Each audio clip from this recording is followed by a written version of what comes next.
മഞ്ഞിൽ വിരിഞ്ഞ പൂവിൻ്റെ പുതുപുത്തൻ വിശേഷങ്ങളിലേക്ക് എല്ലാവർക്കും സ്വാഗതം. അങ്ങനെ നായിക്കിൻ്റെ കാറ് തടഞ്ഞു നിർത്തുന്ന പ്രതിഭയോട് നിങ്ങൾക്ക് മലയാളം പറഞ്ഞാൽ മനസ്സിലാകില്ലേ എന്ന് പൊട്ടിത്തെറിച്ചുകൊണ്ട് നായിക്ക് ചോദിക്കുമ്പോൾ മലയാളം പറഞ്ഞാലും മനസ്സിലാവും, ഹിന്ദി പറഞ്ഞാലും മനസ്സിലാവും, ഭാഷ അല്ലല്ലോ ഇവിടുത്തെ പ്രശ്നം. എടോ, താൻ നല്ല ഐശ്വര്യമുള്ളവനാ.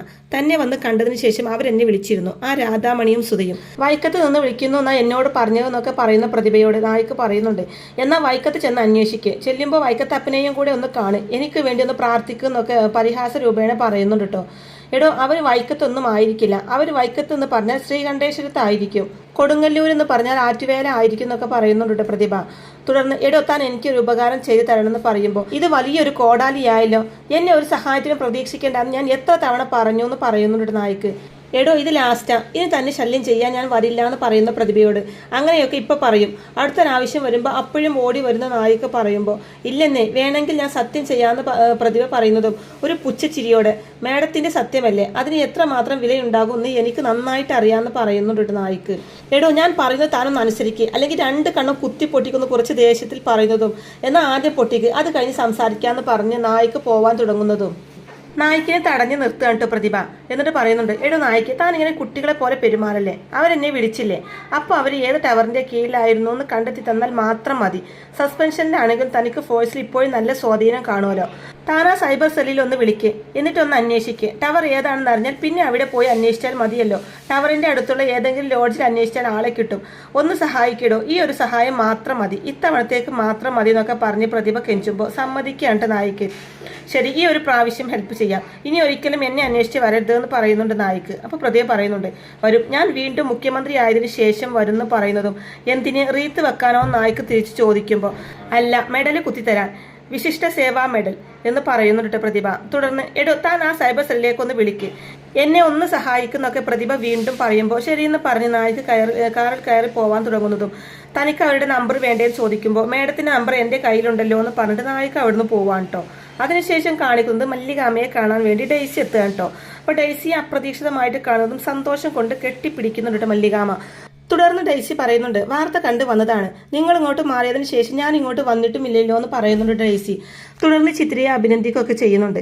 അതിനുശേഷം ഡെയ്സിയോട് വിശേഷങ്ങളൊക്കെ മല്ലികാമ ചോദിക്കുമ്പോൾ എന്ത് വിശേഷം ചേച്ചി, അപ്പോൾ പോയതിനു ശേഷം പിന്നെ എൻ്റെ ജീവിതത്തിലെ എല്ലാ സന്തോഷങ്ങളും പോയില്ലേ എന്ന് പറഞ്ഞുകൊണ്ട് വല്ലാതെ ഇമോഷണൽ ആവാണ് ഡെയ്സി ചെയ്യുന്നത്.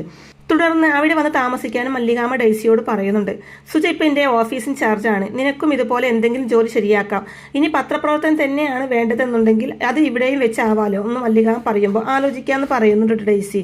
ഇത് നല്ല സ്ഥലം ആൻറ്റി, പൊല്യൂഷനൊന്നും ഇല്ലാന്ന് ചിത്തിര പറയുമ്പോൾ അന്തരീക്ഷത്തിലെ പൊല്യൂഷനാണ് ഇവൾ ഉദ്ദേശിക്കുന്നത്, അതില്ല, പക്ഷേ മനുഷ്യനുണ്ടാക്കുന്ന പൊല്യൂഷൻ അവിടുത്തെ പോലെ തന്നെയുണ്ട് എന്ന് പറയുമ്പോൾ പ്രതിഭാമ ഇവിടെയും വന്നു അല്ലേ എന്ന് ചോദിക്കുന്നുണ്ട് ഡെയ്സി. വന്നതിലൊന്നും എനിക്കൊരു എതിർപ്പുമില്ല ഡെയ്സി, എന്നെ ഉപദ്രവിക്കാതിരുന്നൂടെ, അത് അവൾ ചെയ്യില്ല എന്ന് പറയുന്നുണ്ട് മല്ലികാമ. അപ്പോൾ നിരഞ്ജന പറയുന്നുണ്ട്, എന്നെ നോക്കുന്നത് ഈ അച്ചമ്മയാ, അതുപോലും എൻ്റെ അച്ചമ്മ ഓർക്കുന്നില്ല എന്ന് പറയുമ്പോൾ എന്ത് ചെയ്യാനാ, എത്ര അനുഭവങ്ങൾ വന്നാലും ചില മനുഷ്യർ പഠിക്കില്ല എന്ന് പറയുന്നുണ്ട് കേട്ടോ ഡെയ്സി. അതിനുശേഷം ചിത്രയ്ക്ക് ഒരു സമ്മാനമൊക്കെ കൊടുക്കുന്നുണ്ട് കേട്ടോ, ഫോട്ടോഗ്രാഫി മത്സരത്തിൽ പ്രൈസ് കിട്ടിയതിന് സമ്മാനമൊക്കെ കൊടുക്കുന്നുണ്ട് ഡെയ്സി. തുടർന്ന് എല്ലാവരെയും ഒരുമിച്ച് നിർത്തിയൊരു ഫോട്ടോയും ഡെയ്സി എടുക്കുന്നുണ്ട് കേട്ടോ. അതിനുശേഷം കാണിക്കുന്നത് സുധയും രാധാമണിയും കൂടിയിട്ട് ഹോട്ടൽ റൂം വെക്കേറ്റ് ചെയ്ത് പുറത്തേക്ക് ഇറങ്ങുന്നത് മുന്നിൽ നിൽക്കുന്ന പ്രതിഭയെ കണ്ട് അവർ ശരിക്കും ഞെട്ടുകയാണ് കേട്ടോ. അപ്പോൾ പ്രതിഭ അവരോട് ചോദിക്കുന്നുണ്ട്, ഇതാണല്ലേ നിങ്ങളുടെ വൈക്കം എന്ന് ചോദിക്കുമ്പോൾ പെട്ടെന്ന് പറഞ്ഞപ്പോൾ തെറ്റിപ്പോയതാണ്, ഞങ്ങൾ വൈക്കത്തേക്ക് പോവാൻ തുടങ്ങിയതാണെന്ന് രാധാമണി പറയുമ്പോൾ ഓ തൊഴാനായിരിക്കുമെന്ന് പറയുന്നുണ്ട് പ്രതിഭ. തുടർന്ന് മേഡത്തിന് എന്താ വേണ്ടതെന്ന് സുധ ചോദിക്കുമ്പോൾ നിങ്ങൾ എന്തിനു എന്നോട് പറയാതെ അവിടെ നിന്ന് മുങ്ങിയതെന്ന് പ്രതിഭ ചോദിക്കുമ്പോൾ പോരണം എന്ന് തോന്നി, പോന്നു എന്ന് മാത്രം പറയുന്നുണ്ട് സുധ. ഞാൻ എന്ത് പറഞ്ഞാൽ നിങ്ങളെ അങ്ങോട്ട് കൊണ്ടുപോയതെന്ന് പ്രതിഭ വീണ്ടും ചോദിക്കുമ്പോൾ കോടികൾ തരാമെന്ന് പറഞ്ഞു, അതൊന്നും കിട്ടില്ലെന്ന് തോന്നിയെന്ന് സുധ പറയുന്നതും ഇത്രക്ക് ബുദ്ധി ഇല്ലാതായി പോയല്ലോ നിങ്ങൾക്ക് പറയുന്നുണ്ട് പ്രതിഭ. അതെ, ഭരിക്കാനൊന്നും വരണ്ട, ഞങ്ങൾക്ക് സ്വന്തം ഇഷ്ടപ്രകാരം ജീവിക്കാമെന്നുള്ള അവകാശമുണ്ടെന്ന് സുധ പറയുമ്പോൾ ഇതിന്റെ പേര് അവകാശം എന്നല്ല വിവരക്കേട് എന്ന, മല്ലിക തന്ന പിച്ച ക്യാഷും വാങ്ങി മുങ്ങിയാൽ നഷ്ടം മല്ലികക്കല്ല നിങ്ങൾക്ക് തന്നെയാ, കോടികൾ നിങ്ങൾക്ക് വാങ്ങിത്തരാമെന്ന് ഞാൻ പറഞ്ഞിട്ടുണ്ടെങ്കിൽ അത് മേടിച്ച് തന്നിരിക്കുമെന്ന് പ്രതിഭ പറയുന്നതും ഞങ്ങൾക്ക് വിശ്വാസമില്ലെങ്കിലോ ചോദിക്കുന്നുണ്ട് സുജ. തുടർന്ന് പറയുന്നുണ്ട്, ഭർത്താവ് മരിച്ച ഒരു സ്ത്രീയാ ഞാൻ, ഇവളെ നല്ലൊരുത്തൻ്റെ കൂടെ പറഞ്ഞു വിടണം, അതിനപ്പുറത്തേക്കൊന്നും ഇപ്പം എൻ്റെ മുന്നിലില്ല, ഉണ്ടായിരുന്നു, നിങ്ങൾ വന്ന് അതും ഇതും ഒക്കെ പറഞ്ഞ് മോഹിച്ചപ്പോൾ ഇപ്പം മനസ്സിലായി അതൊന്നും നടക്കാൻ പോകുന്നില്ല എന്ന്, അതുകൊണ്ടാ പോകുന്നത് എന്ന് പറയുന്നുണ്ട് സുധ. അപ്പോൾ പ്രതിഭ പറയുന്നുണ്ട്, ഞാൻ വാക്ക് പറഞ്ഞിട്ടുണ്ടെങ്കിൽ അത് നടന്നിരിക്കും, വെറും വാക്ക് പറയുന്നവളല്ല ഈ പ്രതിഭ, തിരിച്ചു വിളിക്കാനാണ് ഞാൻ വന്നത്, നമുക്ക് അങ്ങോട്ട് തന്നെ പോകണം, നിങ്ങൾ അവിടുന്ന് പോയപ്പോൾ ജയിച്ചു എന്ന് പറഞ്ഞ് ഒരുത്തി അവിടെ ഞെളിഞ്ഞിരിപ്പുണ്ട് മല്ലിക. അവളൊരു പാഠം പഠിപ്പിക്കണം എന്നൊക്കെ പ്രതിഭ പറയുമ്പോൾ കുറേ നാളായല്ലോ മല്ലികയെ പാഠം പഠിപ്പിക്കണം എന്ന് പറയാൻ തുടങ്ങിയിട്ട്. എന്തിനു വേണ്ടിയാ പാഠം പഠിപ്പിക്കുന്നത്? നിങ്ങൾ രണ്ടുപേരും തമ്മിലുള്ള വഴക്കിന് എന്തിനാ ഞങ്ങളെ നിങ്ങൾ ഉൾപ്പെടുത്തിയത്? ഞങ്ങൾക്കാരുടെയും വഴക്കും വഴിയ വേലിയും ഒന്നും വേണ്ട. ഞങ്ങൾക്ക് വേണ്ടത് സമാധാനമാണെന്നൊക്കെ പറയുന്നുണ്ട് രാധാമണി. അപ്പോൾ അത് കേട്ട് പ്രതിഭ പറയുന്നുണ്ട്, സമാധാനം? എടി, നിനക്കും കൂടെ അവകാശപ്പെട്ടതാണ് ആ എസ്റ്റേറ്റ് എന്നറിയോ? വലിഞ്ഞു കയറി ചെന്നവരൊന്നുമല്ല നിങ്ങൾ. അവകാശമുണ്ടായിരുന്നത് കൊണ്ട് തന്നെയാണ് ചെന്ന് കയറിയത് എന്നൊക്കെ പ്രതിഭ പറയുന്നത് കേട്ട് ഒന്നും മനസ്സിലാവാതെ മുഖത്തോട് മുഖം നോക്കുകയാണ് രാധാമണിയും സുധയും. എന്താ പറഞ്ഞതെന്ന് സുധ ചോദിക്കുമ്പോൾ ഞാൻ ഇതുവരെ പറഞ്ഞില്ലെന്നേ ഉള്ളൂ. ഇനി മറച്ചു വെക്കുന്നത് ശരിയല്ല. എല്ലാം ഞാൻ തുറന്നു പറയാം. ആ എസ്റ്റേറ്റും നിങ്ങളും തമ്മിലുള്ള ബന്ധം എന്താണെന്ന് അറിയുമ്പോൾ മനസ്സിലാവും ഞാനാണ് ശരിയെന്ന്. മല്ലിക നിങ്ങളെ സംബന്ധിച്ചിടത്തോളം ഒരു വലിയ തെറ്റാണ് മോളെ. നിങ്ങളെ ഭയക്കുന്ന, ആട്ടിയകറ്റാൻ ശ്രമിക്കുന്ന ഒരു ഭീരുവാണെന്നൊക്കെ പറഞ്ഞു കൊടുക്കുന്നുണ്ട് പ്രതിഭ. അപ്പോൾ അത് കേട്ട് സുധ പറയുന്നുണ്ട്, ഞങ്ങളും കൂടി ഉൾപ്പെട്ട ഒരു രഹസ്യം അങ്ങനെയുണ്ടെന്ന് എനിക്ക് പണ്ടേ സംശയം തോന്നിയതാ. എന്താ ഞങ്ങളും ആ എസ്റ്റേറ്റും തമ്മിലുള്ള ബന്ധം? എങ്ങനെയാ ഞങ്ങൾക്ക് ആ എസ്റ്റേറ്റിൽ അവകാശം വരുന്നതെന്നൊക്കെ സുധ ചോദിക്കുമ്പോൾ പറയാം, ഇവിടെ വെച്ചല്ല പുറത്ത് വെച്ചെന്ന് പറഞ്ഞിട്ട് പ്രതിഭ അവരെയും കൂട്ടി അവിടുന്ന് പോവാണ് കേട്ടോ. അതിനുശേഷം പ്രതിഭ പറയുന്നുണ്ട്, ഞാൻ നിങ്ങളോട് ഒരു നുണ പറഞ്ഞു. എനിക്ക് അവകാശപ്പെട്ടതാണ് ആ എസ്റ്റേറ്റും ബംഗ്ലാവും എന്ന് പ്രതിഭ പറയുന്നത് കേൾക്കുമ്പോൾ അപ്പോൾ ചതിക്കായിരുന്നില്ലേ എന്ന് സുധ ചോദിക്കുന്നതും, അല്ല, ഇനി സത്യം നിങ്ങൾ അറിയണം. രാമചന്ദ്രൻ അതല്ലേ നിന്റെ അച്ഛൻ്റെ പേര് എന്ന് രാധാമണിയോടായിട്ട് പ്രതിഭ ചോദിക്കുമ്പോൾ അതേന്ന് പറയുന്നുണ്ട് രാധാമണി. രാമചന്ദ്രൻ ആരാണെന്ന് നിങ്ങൾക്കറിയോ? സുധ രാമചന്ദ്രനെ പരിചയപ്പെടുന്നതിന് മുമ്പ് അദ്ദേഹത്തിന് ഏകദേശം 30-ന് മുകളിൽ പ്രായമുണ്ടായിരുന്നു. അതിനു മുമ്പ് രാമചന്ദ്രൻ ഒരു ജീവിതം ഉണ്ടായിരിക്കുമല്ലോ. അത് എന്താണെന്ന് എപ്പോഴെങ്കിലും രാമചന്ദ്രൻ പറഞ്ഞിട്ടുണ്ടോ? സുധ അറിയാൻ ശ്രമിച്ചിട്ടുണ്ടോ എന്നെല്ലാം പ്രതിഭ ചോദിക്കുമ്പോൾ അനാഥനായിരുന്നെന്നാണ് എന്നോട് പറഞ്ഞിരുന്നത്. അതെല്ലാം തെളിയിക്കാനുള്ള സാഹചര്യങ്ങളൊന്നും ഉണ്ടായിരുന്നില്ല എന്നൊക്കെ പറയുന്നുണ്ട് സുധ. തുടർന്ന് പ്രതിഭ പറയുന്നുണ്ട്, നുണ പറയാൻ പണ്ടേ മിടുക്കനായിരുന്നു ഏട്ടനെ എന്ന് പ്രതിഭ പറയുന്നത് കേട്ട് ഏട്ടനോ സുധ ചോദിക്കുമ്പോൾ അതെ, എൻ്റെ സ്വന്തം ഏട്ടൻ, എൻ്റെ സ്വന്തം കൂടെ പിറപ്പാണ് നിങ്ങളുടെ കൂടെ കഴിഞ്ഞിരുന്ന രാമചന്ദ്രൻ. ഞങ്ങളുടെ കൂടെ കഴിഞ്ഞിരുന്ന സമയത്ത് എൻ്റെ ഏട്ടൻ്റെ പേര് രാമചന്ദ്രൻ എന്നായിരുന്നില്ല, പ്രതാപ് എന്നായിരുന്നു. ഈ പേര് ഇതിനു മുമ്പ് നിങ്ങൾ എപ്പോഴെങ്കിലും കേട്ടതായി ഓർക്കുന്നുണ്ടോ എന്ന് ചോദിക്കുമ്പോൾ ഉണ്ട്, പക്ഷെ കൃത്യമായിട്ട് ഓർത്തെടുക്കാൻ പറ്റുന്നില്ല എന്ന് പറയുന്നുണ്ട് സുധ. തുടർന്ന് മല്ലിക പ്രതാപ് ഇപ്പോഴോ ചോദിക്കുമ്പോൾ കാര്യങ്ങൾ വ്യക്തമാകുന്നുണ്ട് സുധക്ക്. എൻ്റെ ഏട്ടൻ പ്രതാപ് നിറപറയും നിലവിളക്കും സാക്ഷിയാക്കി ഒരു വിവാഹം കഴിച്ചിരുന്നു പണ്ട്. ആ വധുവിൻ്റെ പേരായിരുന്നു മല്ലിക. രാമചന്ദ്രൻ എന്ന പേരിൽ സുധയെ വിവാഹം കഴിച്ചത് വേറെ ആരുമല്ല, എൻ്റെ ഏട്ടൻ പ്രതാപായിരുന്നു.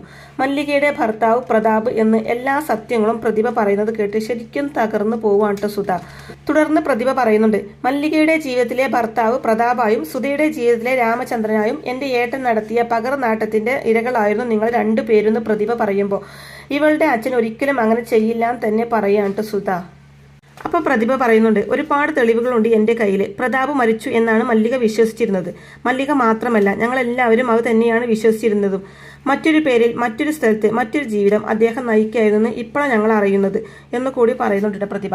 തുടർന്ന് പറയുന്നുണ്ട്, ശല്യമായിരുന്ന നിങ്ങൾ പോകാൻ നേരം 10 ലക്ഷം രൂപ മല്ലിക നിങ്ങൾക്ക് തന്നു. എന്തിന്? അതൊരു പ്രായശ്ചിത്തമാണ്, കുറ്റബോധത്തിൽ നിന്ന് ഉടലെടുത്ത പ്രായശ്ചിത്തം എന്നും പറയുന്നുണ്ട് പ്രതിഭ.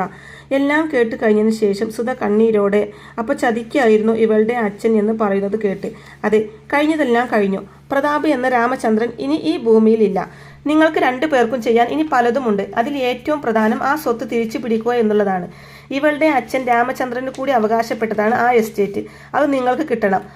അത് പറഞ്ഞുറപ്പിക്കാനാണ് ഞാൻ വന്നത്. നിങ്ങൾ സഹകരിച്ചാൽ നിങ്ങൾക്ക് വലിയൊരു ജീവിതം ഉണ്ടാകും. അതുകൊണ്ട് ആലോചിച്ചൊരു തീരുമാനം എടുക്കുമെന്ന് പറയാണ്ട് പ്രതിഭ അവരോട്. ഇവൾക്ക് നല്ലൊരു ജീവിതം വേണ്ടേ? അതുകൊണ്ട് ഞാൻ പറഞ്ഞതനുസരിക്ക്. അതല്ലാതെ സുധയുടെ മുമ്പിൽ മറ്റൊരു വഴിയുമില്ല എന്ന് കൂടി ഓർമ്മപ്പെടുത്തിക്കൊണ്ടാണ് പ്രതിഭ അവിടുന്ന് പോകുന്നത്. അതിനുശേഷം കാണിക്കുന്നത് ഡെയ്സിയോടായിട്ട് മല്ലിക പറയുന്നുണ്ട്, നീ എനിക്ക് അനിയത്തിയെ പോലെയാണ്. അതുകൊണ്ട് നിന്നെ ഉപദേശിക്കാനുള്ള സകല അവകാശങ്ങളും എനിക്കുണ്ട്. ഇങ്ങനെ നടന്നാൽ മതിയോ? നിനക്കൊരു കൂട്ട് വേണ്ടേന്നൊക്കെ ചോദിക്കുമ്പോൾ ഉണ്ടല്ലോ എന്ന് ഡെയ്സി പറയുന്നതും ആരെന്ന് സംശയത്തോടെ മല്ലികാമ ചോദിക്കുന്നതും അബി എന്ന് പറയുന്നുണ്ട് കേട്ടോ ഡെയ്സി. അപ്പോൾ അത് കേട്ട് മല്ലികാമ പറയുന്നുണ്ട്, അബിക്ക് പകരമാകാൻ വേറെ ഒരാളുണ്ടെന്നുള്ള വിചാരം എനിക്കുമില്ല. ഒരാൾക്ക് പകരം അല്ല മറ്റൊരാൾ. അങ്ങനെ ആകാനും പറ്റില്ല.